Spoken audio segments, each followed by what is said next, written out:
Today's Bait on Anchored. Welcome to today's Bait on Anchored. Of course, the verse of the day that we were looking into today is from the book of Judges. In the book of Judges, we were looking at the story of Gideon. The story of Gideon. This is a really powerful story about Gideon defeating the Midianites. And of course, the verse that we were looking into is the part where God anaambia Gideon, by the way, punguza hawa watu. Hawa watu uko nao ni wengi sana. Reduce them from 32,000 all the way to 300 people. When God allows weaknesses, this is literally seeing God allowing the weakness to be there with the Israelites trying to fight the Midianites. And when you look at the Bible and the stories of the many people that God used, the many people that God decided, this is the person that I'm going to take up, and this is the person I'm going to send to do a particular thing, most of them did not have everything figured out. Most of them did not have each and every, strength that one needs to go somewhere or to do anything. You look at David, when he was anointed to be king, he was really young. David alikuwa mtu mdogo sana hata alipochukuliwa. Mungu aliposema huyu ndio ambaye atakuwa mfalme, he was still a young boy. And even though it took time for him to finally get to that throne, he was still young when God called him. And one thing that I had mentioned earlier on is about the story of Gideon. He was afraid. Gideon was actually mtu ambaye alikuwa mwoga sana, because even when the angel of the Lord appeared, Gideon was threshing wheat on a winepress and alikuwa amejificha, maana alikuwa hataki aonekane na the Midianites, and then a problem would arise and maybe the next thing would be he would be taken captive or something of the sort. So Gideon was actually afraid. Gideon was actually scared, but God comes to him and says, mighty man of valor, you're a mighty man, you're a brave person, meaning that even with the weaknesses that we have, God says something different about it. And God, ni ngumu sana atumie watu ambao already wako na strength. Mbona akutumie kama uko na strength yako na uko tu sawa? No, God needs you even as you are weak, because he knows that if I can use this person when they're in their weak state, then that means I will be seen. And I think in Judges 7 in verse 2 where it says, the Lord said to Gideon, the men you have are too many for me to give them victory over the Midianites. They might think that they had won by themselves and so give me no credit. Look at that. Anawaambia, they will think that it is them who won, meaning that God is so concerned with making sure that we have that weakness, because it is through having that weakness that his glory, that his grace is seen. The book of Corinthians tells us that Paul, 3 times, he had a thorn in his flesh, and 3 times aliambia Mungu, remove this thorn of flesh. Remove it. But God did not. In fact, the response of God was, my grace is sufficient, for my power is made perfect in weakness. That means that God sees something special in us. Even though we have the weaknesses that we have, God kuna ile kitu special anaona ndani yetu. And the most important thing is to realize that God's plan for mankind is not for us to depend on ourselves. In fact, it is for us to know that we can only depend on God fully. And I love what Paul says in the next verse. In 2 Corinthians 12:10, he says, I have learned to be content in my weakness. I have learned to be happy in my weakness. So the next time the devil is trying his thing and he's trying to tell you that, oh, you are weak in this area, you're not good enough in this area, you have to remind the devil one thing, that, hey, my weakness, this is where God's strength will be made perfect. This is where God will declare in my life that I am going to back this woman up. I am going to back this man up. You may not even have the exact finances that you need. You may not be well even when it comes to body. Maybe you have a disability. Maybe you have something that makes you less of who you want to be.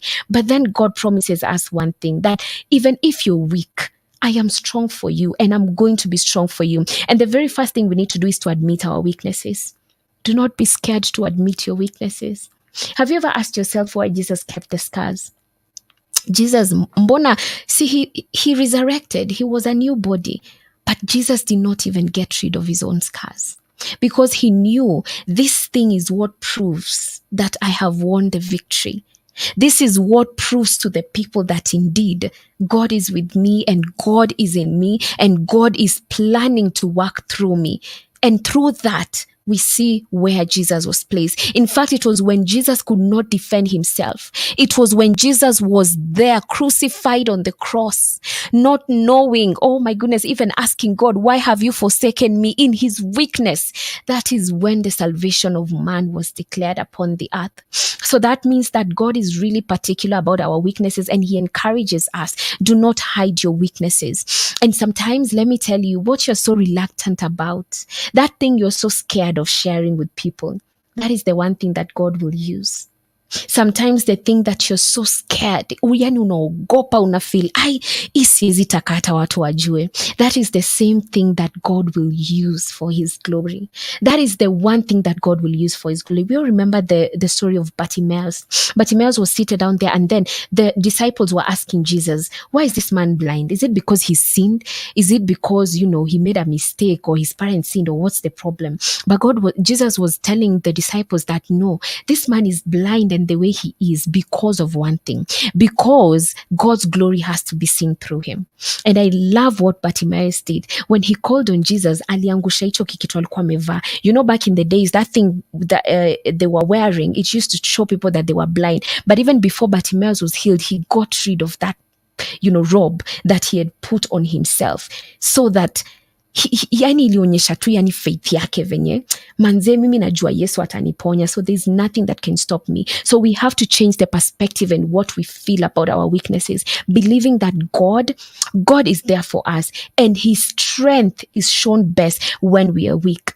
I just want to take you back to the people of the Bible, even as I conclude. You look at Gideon. Gideon had low self-esteem. God used him. Look at Moses. Moses was a stammerer. God used him. He had a weakness. God still used him to deliver the Israelites, the people of Israel, from captivity. He still used him. Look at David. David was a young man, and still he had a weakness. So you remember the story of Bathsheba? You remember? He also had a weakness, but God still used him and called him the man after my own heart. There is nobody in the Bible who was perfect, by the way. Most people were struggling with one thing or the other. Even Abraham. Do you remember Abraham cheating? Akidanganya, Sarah is not my wife, because he was scared. He was also a coward in one way or another, but God still used him. God still used Abraham. Pia yeye alitumika na Mungu. Let's look at someone else. Peter, when he was denying Jesus, he was weak-willed. Peter was scared of people. He would look at people. Oh my goodness, people will see me. Oh, what is going to happen? But still, God used him. God still used Peter. And we all know about his story. Look at Paul. A persecutor. Whoever he was, still God used him. What this means is that it doesn't matter what weakness you have. In fact, if you have a weakness, the better. The better for you, because that means that God will come through for you in a big way. So I do hope that you have been blessed by the word of today. And I do hope that when you go about your activities, when you do whatever you have to do, when you feel like you have a shortcoming, know that God's strength, the strength of God is indeed perfected when you admit your weakness, when you admit that, God, I am weak.